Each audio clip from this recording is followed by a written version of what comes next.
Hello, everyone, and welcome to episode number 15 of Full Throttle Infinitely Wide, the Motorsports Community Podcast. I'm Preston, and I'm joined by Craig and Mike. Yo. Hello. Yeah. So this is going to be a race, a race, an episode knee deep in races because we were going to have an episode last week, but there was a problem with my computer, so we couldn't record. So we're going to have a lot of races to talk about. We're going to be talking about the F2 and F1 races in Canada. We're going to talk about the NASCAR races at Charlotte, the British Touring Car races in Snetterton, the Indianapolis 500, the recent NASCAR races at Nashville, the Detroit Sports Car Classic for IMSA, the Detroit Grand Prix for IndyCar, and yeah. It is funny that we're pulling a podcast doubleheader after the Indy 500 and Coke 600. Yeah. But before we get into the racing action, for those of you who, for some reason, still have not heard, we unfortunately lost a real NASCAR legend, that being the one and only Kyle Busch. He died at 41 years old of, I believe it was pneumonia that turned into sepsis. Yeah, like this, I'm still in shock about this. Like, it just came out of absolutely nowhere. It was so sudden. He was like a little bit sick, but everyone gets a little bit sick every now and then. But it just happened so sudden, got worse. It's depressing to hear from starting from Watkins Glen when he needed to talk to his doctor, a doctor in particular, and it transferred to him winning the truck race the week before, and then he's doing all right, and then he falls off his racing sim. Mm. And it just out of shock. Yeah. We just lost a great man. Yeah, like when I heard he was ill, like I thought like okay, maybe he'll just be out of the car for a few weeks, but no, he's completely gone. Like I was just I let out I let out when I saw the news, I let out a what? Cuz I was Like, just in complete huh? shock. Yeah, like it just came out I've of absolutely seen nowhere.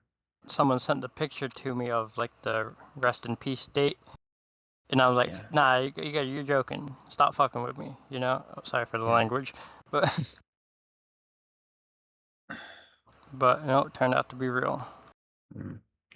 So in a future episode, we will have a segment where we talk about the life and career of Kyle Busch. I don't know what episode that will be. It just depends on how long it will take for me to do the research and script. But rest in peace, Kyle Busch. You'll never be forgotten. Before we go on to the races, let's please have a moment of silence. All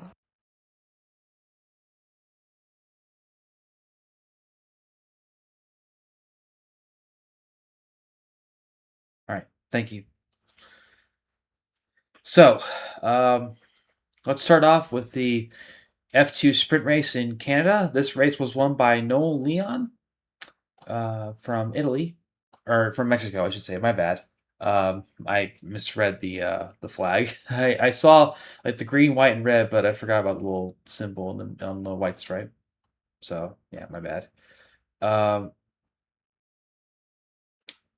yeah, he got the job done, winning for Campos Racing, and 5 drivers DNF in this race. Yeah, a whole bunch of incidents left, right, and center. But other than those incidents, I thought it was a decent race. I take it I'm the only one here who watched it. Yeah. I believe so. Yeah. I don't think I've ever watched an F2 race in my life. Really? I heard stories, but I know Colton's doing well in that series, but it's calling her I'm just hoping for a day that it it's more spread around more often than just seeing it on F1 news afterwards. Yeah. Yeah. Yeah, Colton did reasonably well in this race. He finished 9th, which it's not bad. Top 10.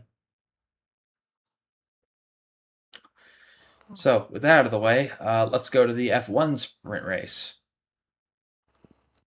This one was won by George Russell, and his teammate Kimi Antonelli finished third, and second on the podium was Lando Norris. And only one driver DNF'd in this race, that being Fernando Alonso. And 15 drivers were on the lead lap, the last of which was Nico Hulkenberg driving for Audi. Yeah, I also noticed Red Bull doing a little bit better than they have been recently. Yeah. One thing to note is that Hulkenberg did get a 10-second time penalty for leaving the track in an advantageous manner. And then Sergio Perez also got a 10-second penalty for forcing another driver off the track. So, yeah, a very appalling end to this race for those two. Okay.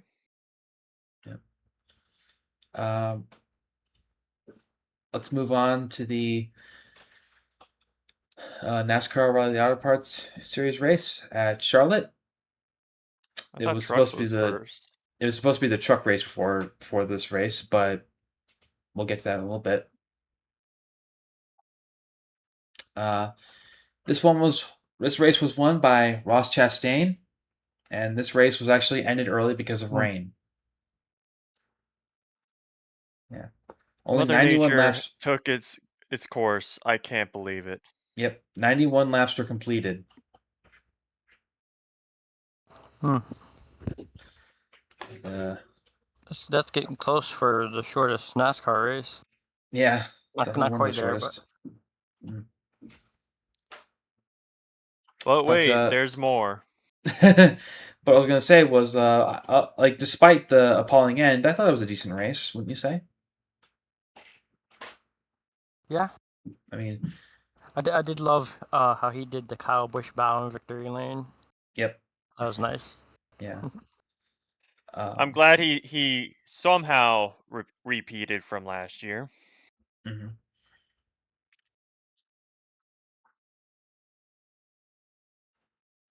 All right. So next up, we're going to talk about the British touring car races at Snetterton. The first one was won by Charles Rainford. The second one was won by Ashley Sutton. And the third one was won by Gordon Shedden. So we had 3 races, 3 different winners. Must have been some. Each race was. Huh? I keep forgetting what makes they were, like what manufacturers they were racing with. In the British Touring Car Championship, there's manufacturers like BMW and Ford and all that kind of stuff. Yeah, there's a few Hondas in there. Yeah.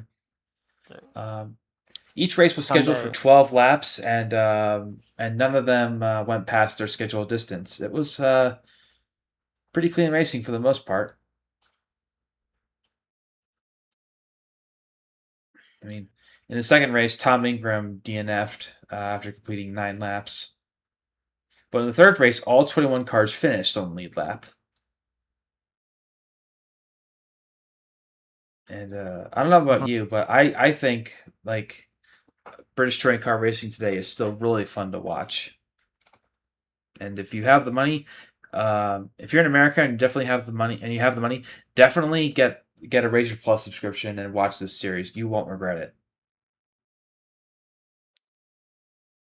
And the next one is, I believe, this upcoming weekend at Alton Park. The next 3 races, I should say. Yeah, I say it's fun. Yeah. All right. So, had a really early time on Sunday morning on Sunday, May 24th. It was the NASCAR Craftsman Truck Series race at Charlotte. It was originally scheduled on Friday, and I was hoping for a good throughout race, but they had to time it. Yeah, it was ended early because of time constraints after only 110 laps, and the winner was Lane Riggs. And I met Ty Majeski that weekend, and I did not jinx him. I repeat, I did not jinx him. Well, he But did finish it's 33rd, so it's debatable. yeah. I was like, please don't jinx him because of me meeting up with him. Like, please. It was just car problems over and over again. You having problems, Mike? What's going on? Mike, you're. Oh, And then we dealt with all of the Thorsport groups having problems throughout that whole race, like mechanical problems. Like it was an. I was sad to hear that Thorsport had that problem throughout the whole race. yeah. Yeah, I thought the race was a bit of a cluster fudge because of all the crashes, but it wasn't necessarily terrible. It just could have been better. And I kind of wish I still don't understand why they had to like what the time constraint was. Maybe because NASCAR didn't want to have like the truck race going on at the same time as the Indy 500, which is makes sense, you know. Um, but who knows at this point?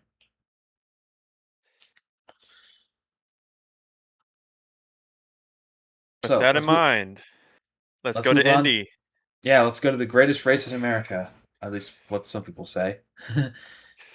uh, this race was really fun to watch. I mean, it sucks that Catherine Legg couldn't complete the double, but she gave it her all, and that's what matters. Um, we saw Ed Carpenter get pretty PO'd with Takuma Sato, if I remember correctly. I thought it was Will Power.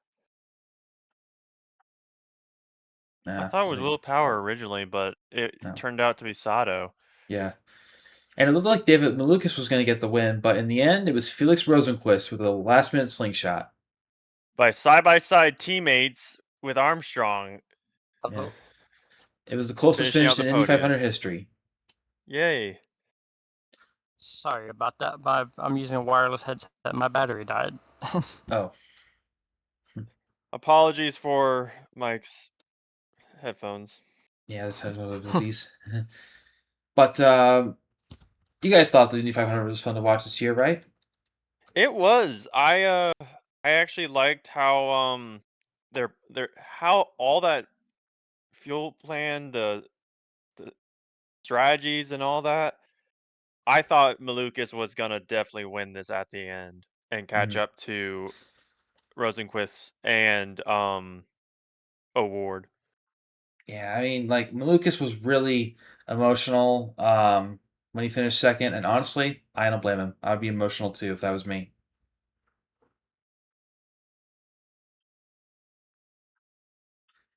Um, Mike, do you have any comments about this race? Oh, we're doing the Indy 500, right? Yeah, Yes. It was one hell of a finish. Was that yeah, the closest Indy 500? yes, it was. That was one of the best last lap passes I think I've ever seen in Indy, anyway. Yeah, and I thought Alex Palou was gonna win, and he led the most laps, 59, but in the end, he finished seventh. But hey, great effort by him. Um, so yeah, this was a pretty good running of the Indy 500, and hopefully the next one will also deliver the goods.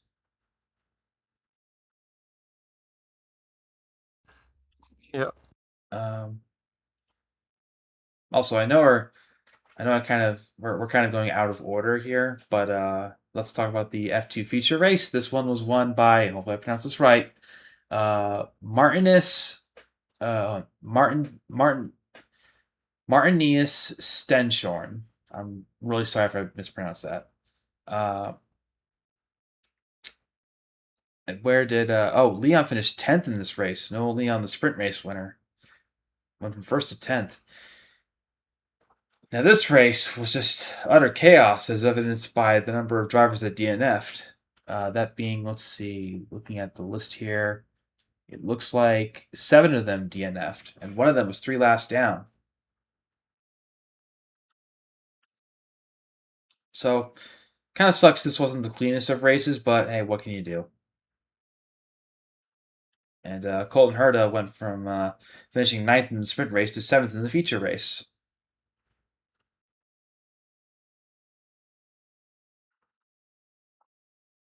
So, you happy with that, Craig? Yes, I am. Hmm. More ways than none. Keep moving up, Colton. Yep. How about Sebastian Montoya finishing 4th? That's a driver I'm keeping my eye on. Because I've always liked his father, Juan Pablo Montoya.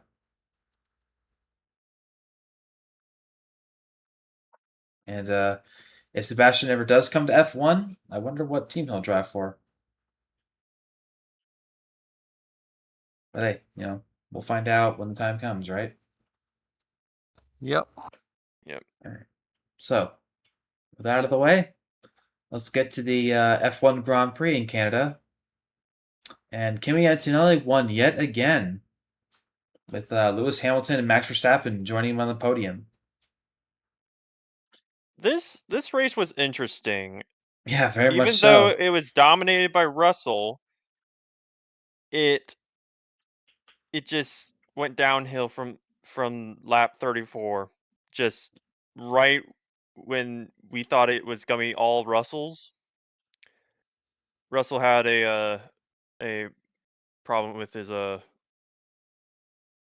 car and threw his headrest Yeah, he actually onto the got fined for track. that. Yeah, it was a big no-no. He got a fine for that. Like, jeez, And then Gabriel Bortoleto got a 5-second penalty for a virtual safety car infringement. And he ended up 13th. And Hadjar had also a penalty. I remembered. Yeah. And Norris had also had mechanical failure. Yep. Yeah, Hadjar was actually the first driver to finish a lap down. Only 4 cars finished on lead lap in this race, the last of which being Charles Leclerc. But yeah, this was a pretty wild race, if I say so myself. McLaren messed up Yeah, they done from the goofed. start. Yeah, and Oscar Piastri collided with Alex Albon and got a penalty as a result. So he finished 11th. Not a good day to be a McLaren fan. I mean, I'm more a Ferrari fan, but you know what I mean. There are plenty of McLaren fans out there. Looking at one right now. um, so, ready to move on to the longest race in NASCAR? Certainly. I think it was the longest that time. So, the Coke 600. This was a good race, despite unfortunately being called due to rain. And the winner of this race was none other than Daniel Suarez, of all people. And At he least was, it was a good competitive race at the end. yep, and he dedicated the win to Kyle Busch, and he was pretty emotional about it, which I don't blame him for. And looking at the results, Shane Van Gisbergen came really close to getting a top 10. Christopher And, Bell and I'm Hamlin telling you, he's gonna get a win sooner than later. were charging up Normal. for Suarez, though. That was the key factor. Yeah. 8 drivers DNF'd in this race, those being Austin Dillon, Ryan Preece, Chase Briscoe, Ross Chastain, Timmy Hill, Chase Elliott, Austin Cindric, and Connor Zilich. Bad luck for Zilich once again. Where did Leg finish? Kathleen Legg, she finished 31st. She was like 12 laps down. Yeah. The race was called after 373 of 400 laps. Need to do the math on that. Hmm. What's that equal to compared to 600 miles? I don't have the calculator in front of me right now, so I couldn't tell you. I'll do it right now. It's what's laps? How many 300. they completed? Yeah, 373.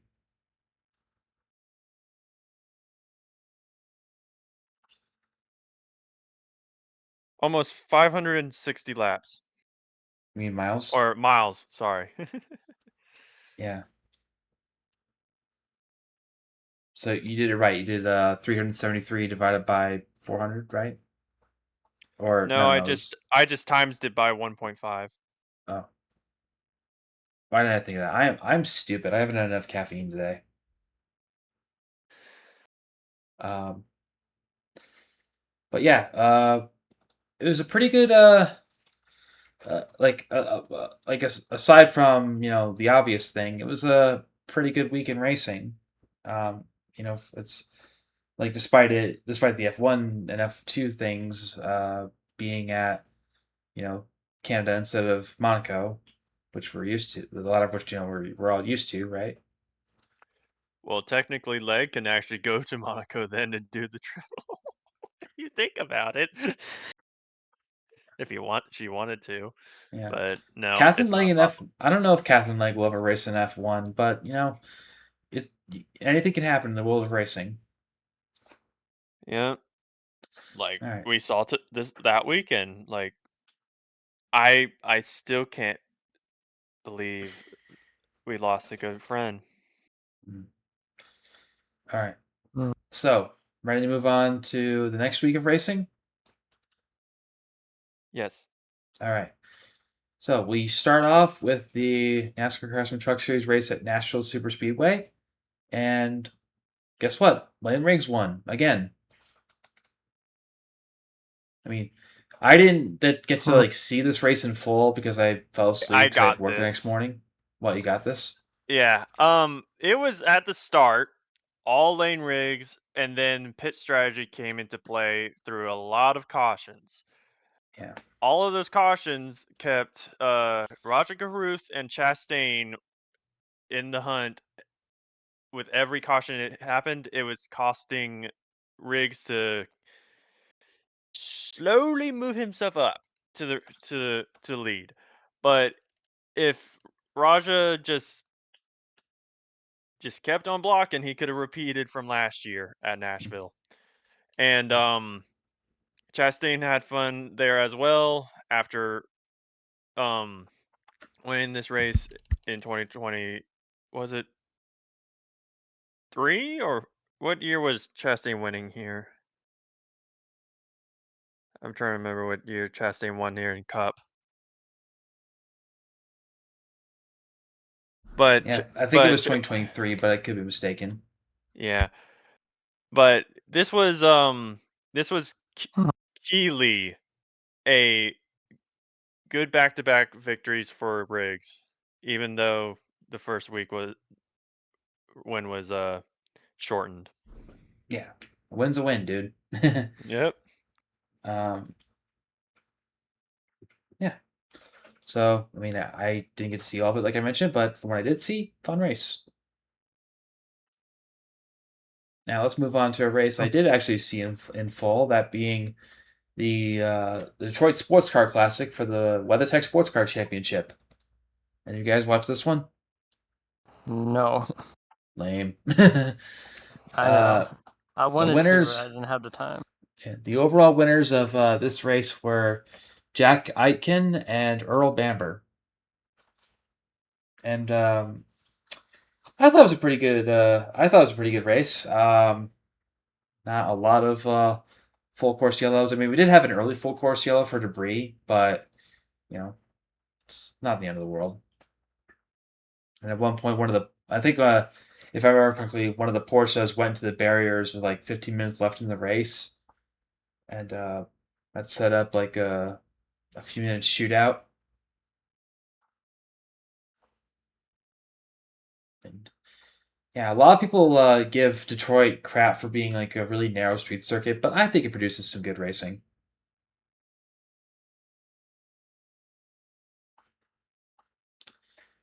So that's a quick recap for IMSA. So let's move on to the O'Reilly race at Nashville. I fell asleep during this one Mhm. again. I did watch But this one a bit. oh, you did? What do you want to say about Yes. it, Mike? It was nice to see. It's always nice to see a track in Tennessee that's not Bristol. I'll put it that way. It was a pretty No, good race. no comment on the other situation in Nashville. Right. I'm not gonna ask because I don't know. I'll ask later. Yeah, it's pretty cool to see Justin Allgaier get another win. It was a pretty cool battle with Brent Cruz. Originally, it was fully dominated by Jesse Love for the first 2 stages, Huh. and then Jesse had And- problems. Yep. Yeah. What were his problems again? It was A somewhere loose in. wheel and also almost getting spun out by Cletus. Oh yeah, How did he get spun by Cletus? he said he Or almost did. almost. Not Almost. quite. I'm like, how But did he almost get spun? Cletus was fighting to stay on the lead lap, and they sort of got a little bit tangled up. Well, no, Jesse wasn't there. Jesse wasn't there at that moment. It was the 42 car. Oh, sorry, I'm mixing up cars. Sorry. Yeah.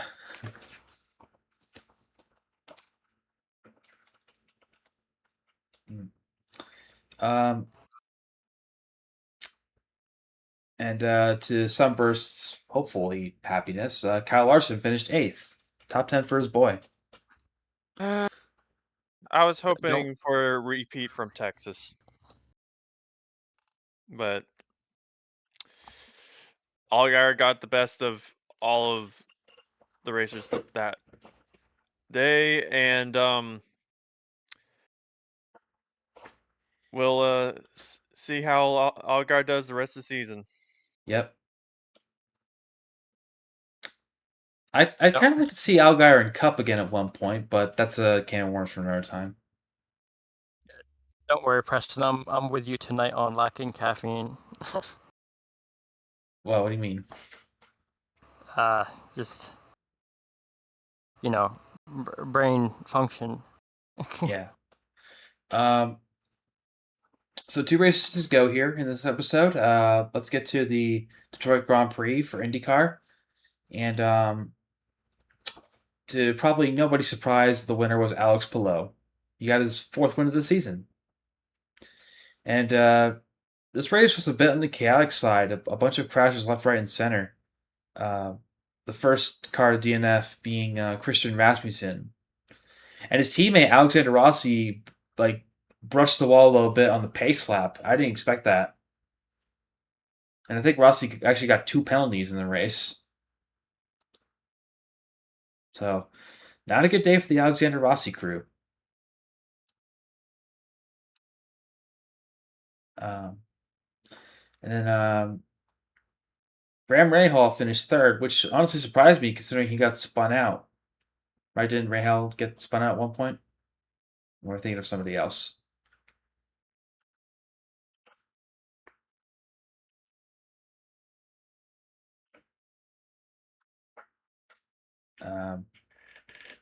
I only saw the ending with you. So. Oh, you did? Right. Yeah. Mike, you still having headphone troubles? No, I'm here. I just couldn't think of something to say. Oh, Sorry. right, yeah. And it looked like David Malukas was going to have a good shot of being on the podium despite qualifying last, but he got into an accident with Mick Schumacher. So that sucked. Yeah, Schumacher just locked up the brakes or something, and one thing led to another. Yeah, but hey, it's racing. It happens. Yep. And then Scott McLaughlin and Will Power had a bit of an incident, and Power was far from pleased about it. And I thought Power was going to win, honestly, but a little contact with McLaughlin, and that was all she wrote.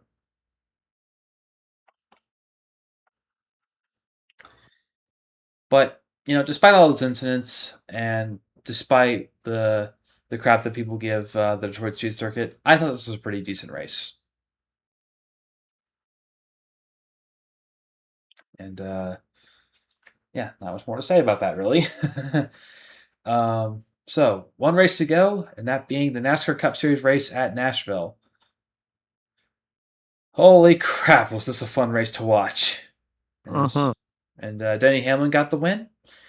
Although I thought it was going to be Christopher Bell doing a dive bomb to get the win, but no, that didn't happen. It looked like he was trying to set it up, but he didn't quite get it done.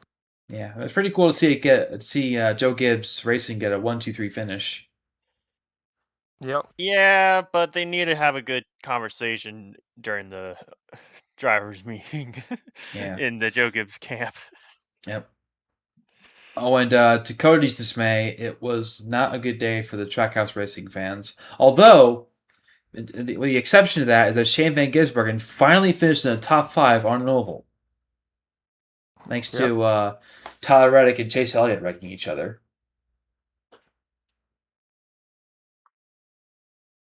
So, yeah. It's funny how SVG said he wasn't very good on concrete tracks, but lo and behold, he finished 5th. He led laps, and he fought with the best. Yep, he led 12 laps to be specific. And we had a bit of a beef between Brad Keselowski and Austin Dillon. Keselowski thought that he got turned on purpose by Dillon. Dillon said that wasn't the case. Two sides to every story, right? As it goes. Yep. It may not be Bristol, but it still had that same energy. Must be something in the Tennessee water. Also, how about Chad Fincham of all people finishing 28th because of 10 cars DNFing? And all those cautions. But he had a lot of problems throughout the race, and every time during the last 30 laps, he was down on the inside in the pit stop drive through areas. Every time I was hoping Zane Smith was gonna win it, and then all of a sudden I see Fincham going down the side don't pull a caution. Don't pull a caution. Yeah.